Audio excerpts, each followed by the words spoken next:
네, 한 달 앞으로 다가온 강서구청장 보궐선거 조금 더 짚어보도록 하겠습니다.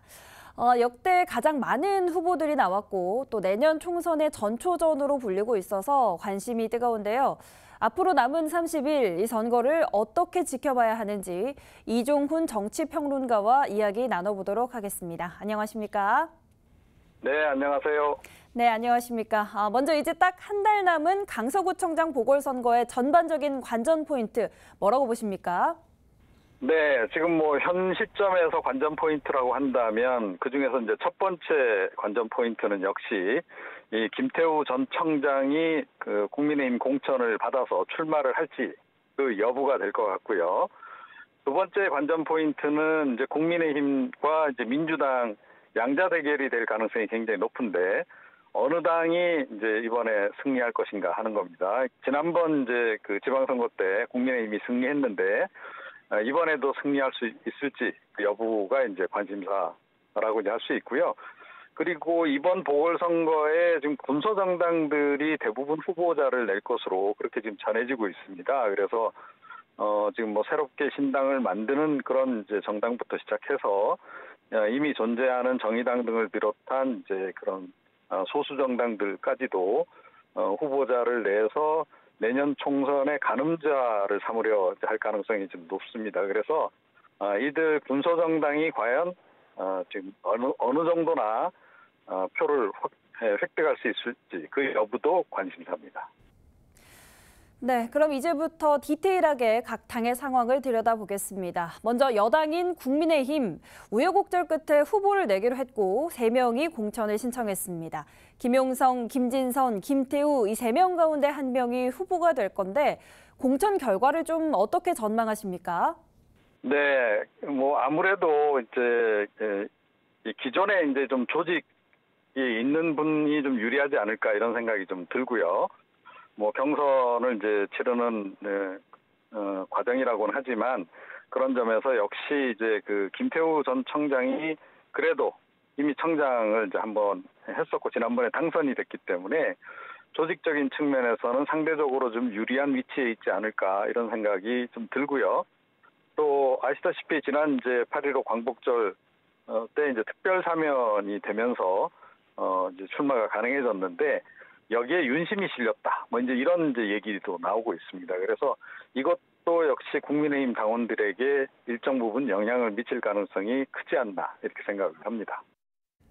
네, 공천 여부에 따라서 당의 타이틀을 따내지 못한 후보가 무소속으로 출마할 수도 있을까요? 그리고 그게 선거에 미칠 영향도 좀 궁금합니다.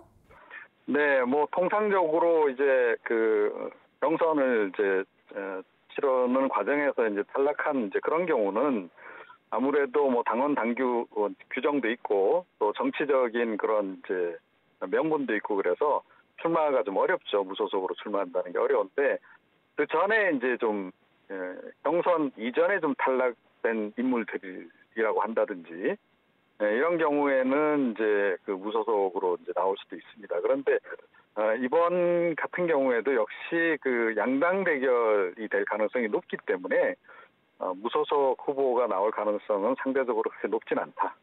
이렇게 좀 생각을 합니다.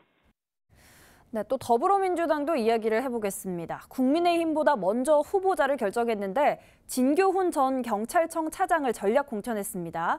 남은 30일 어떤 전략을 내세울까요? 네, 역시 이제 이 지역이 워낙은 민주당 텃밭이었기 때문에 이 텃밭을 좀 되찾겠다 이런 의지를 좀 불태우지 않을까 이런 생각이 듭니다.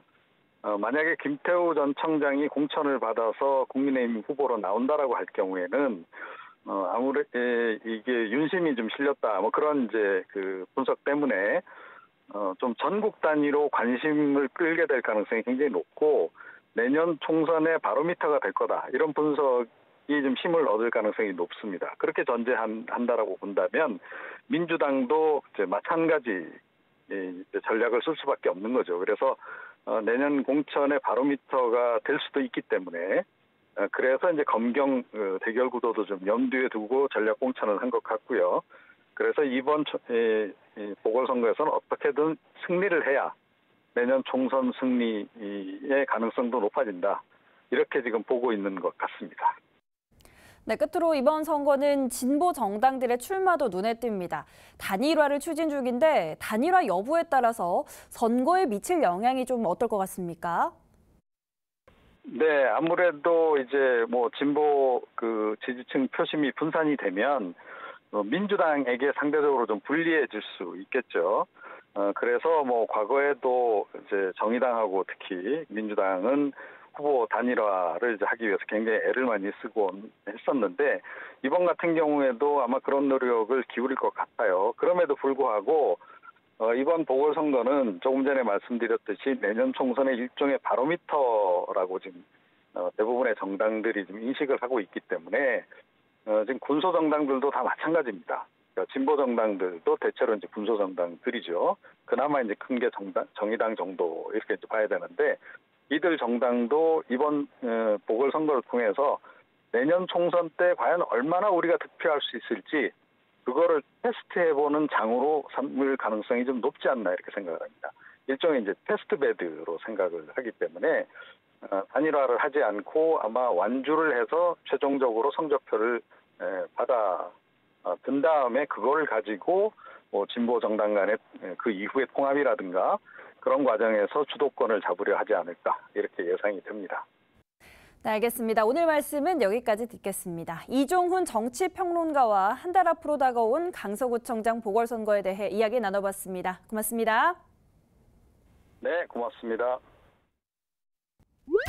BTV 뉴스를 더 많이 보고 싶으시다면 여기 구독 버튼을 눌러주세요. 추천 영상도 누르면 바로 재생됩니다. 또 다양한 서울 소식을 보고 싶으시다면 휴대폰에서 가지 앱을 다운로드해보세요. 저희 BTV 뉴스를 시청해주셔서 감사합니다.